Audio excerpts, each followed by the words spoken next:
दूसरी बात ये कि हम हमारे मुल्क के वजीर आजम से भी गुजारिश करना चाहते हैं, हम हिंदुस्तान के वजीर आजम से भी गुजारिश करना चाह रहे हैं, जरा आप भी तो गौर करो, आप भी तो सोचो कि 200 किलो आरडीएक्स कैसे घुस गया, कौन जिम्मेदार है इसका?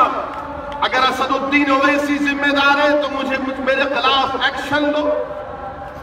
कौन जिम्मेदार है?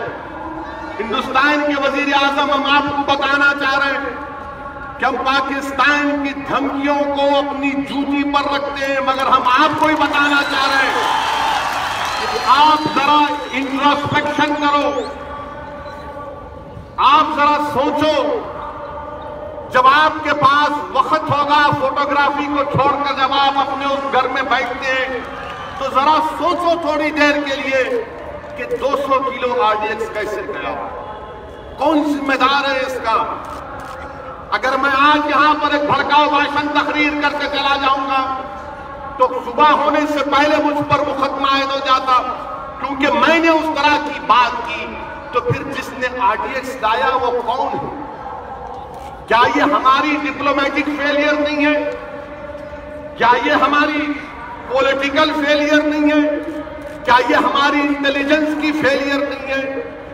जो लोग इंटेलिजेंस में बैठे हैं, क्या वो बिरयानी खाकर सो गए थे? बताओ कौन जिम्मेदार है वजीर आजम?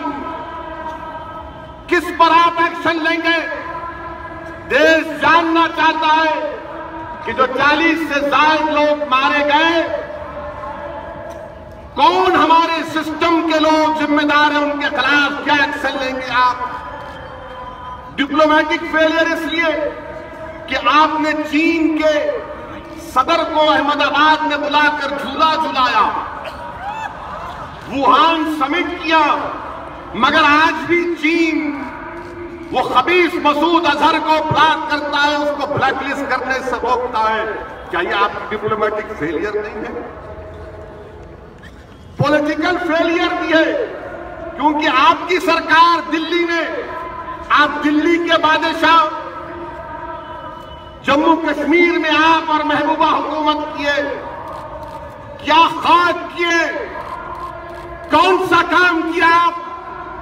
गवर्नर राज तो आपका है, बताओ इस सवालात का जवाब कौन देगा? यकीनन मेरे आंखों में भी गुस्सा है, मेरे जिस्म में भी गुस्सा है, मुझे तकलीफ है जब आप और हम पढ़ते हैं कि मरने वाले की बेवा जो हुई हमारी बहन, उसने बच्चे को जन्म दिया, उसके बाप का साया उस बच्चे के सर से उठ गया। मरने वाले के खानदान की माओ की आंसू हमारे सामने। मगर याद रखो, इसको अगर हम जज्बात में लाकर मुल्क को फिर से जज्बात में लाएंगे तो नहीं अच्छा होगा। ये मुल्क सवालात पूछ रहा है, जवाबात हुकूमत को देना पड़ेगा। वुहान समिट हुआ, क्या हुआ? कौन जिम्मेदार है इसका? कोई नहीं बता सकता। मुझे मालूम कि मैं जब ये बात कह रहा हूं तो टीवी के चैनल में जो बैठे हुए एंकर हैं, उनको मुंह में पानी आ रहा होगा कि गुलाब जामुन उनके मुंह में आया, अब ओवैसी को एंटी नेशनल बना देंगे। बनाओ तुम, मैं तुम्हारी जबान का, तुम्हारे सर्टिफिकेट का मोहताज नहीं हूं कि तुम मुझे नेशनलिस्ट कहोगे। कोई नेशनलिस्ट सुनो, टीवी के स्टूडियो में बैठकर मोदी की चमचागिरी करने वालों, मैं तुमसे कह रहा हूं, तुम चमचागिरी मोदी की कर सकते हो, मगर मैं नेशनलिस्ट इसलिए हूं क्योंकि तुमने नहीं, बाबा साहिब अंबेडकर ने संविधान देकर मुझे नेशनलिस्ट बनाया। मुल्क इसका सवाल चाहता है, इनके सवाल का कोई जवाब नहीं। नतीजा निकलना चाहिए। हम हुकूमत के साथ हैं, आप क्या एक्शन लेंगे लीजिए। हमारे सियासी इख्तलाफात रहेंगे इंशाअल्लाह ताला, मगर हम भी जानना चाहते हैं क्या आप लेंगे। आज वजीर आजम बोल दिए कि कश्मीरियों से लड़ाई नहीं है, टेररिज्म से ठीक है। मगर हिंदुस्तान के वजीर आजम, क्या ये आपकी आदत नहीं है कि जब मॉब लिंचिंग होती आप 6 दिन खामोश बैठते, फिर 8वें दिन बोलते क्या हो रहा है, क्यों हो रहा है? जब दलितों को मारा जा रहा था, इस चीज को पीटा जा रहा था, ऊना का वाकया हुआ, आप 8 दिन खामोश बैठे, 9वें दिन आपने हैदराबाद में आकर कहा मुझे मार दो, मेरी जान।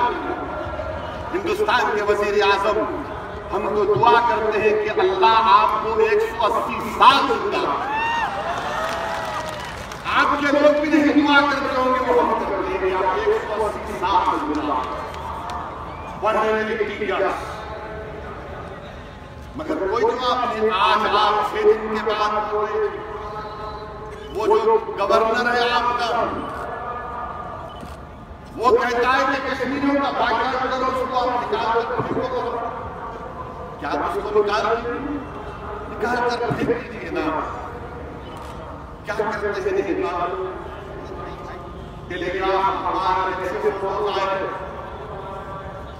कि पुलवामा के वाकये के बाद हिंदुस्तान के वजीर आजम, हमारे वजीर आजम, मुल्क के वजीर आजम रोज नए कपड़े पहनकर फोटो छुपा। अच्छा बेवा, हमको पहनने से आपको कोई शिकायत नहीं, मगर आप अपनी